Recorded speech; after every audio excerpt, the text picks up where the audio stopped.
Welcome to another 2-minute Bible study. So today we're going to be reading from Mark chapter 7, verses 32 through 35.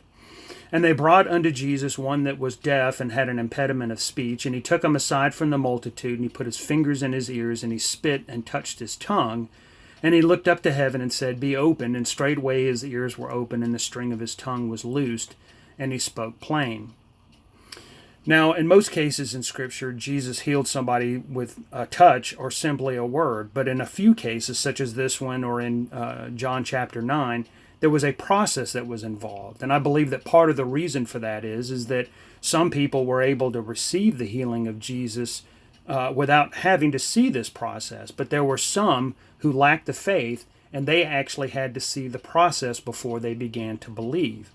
Well, what is this process? Well, this is where this verse reveals a greater truth, which is that all healing is the result of an exchange. We're giving up our brokenness in exchange for the wholeness of God.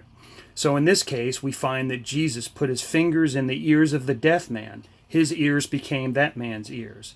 And he spit on his hands and touched the tongue of the dumb man. His tongue became the tongue of the deaf man. And all healing, in fact, is the result of an exchange, because according to Isaiah, by his stripes we are healed. Therefore, we are surrendering our brokenness, and God is giving us healing in exchange, because Jesus took that brokenness upon himself. Like I said, this reveals an important truth, because, in fact, all healing requires that we have to give up our brokenness. We can't hold on to it.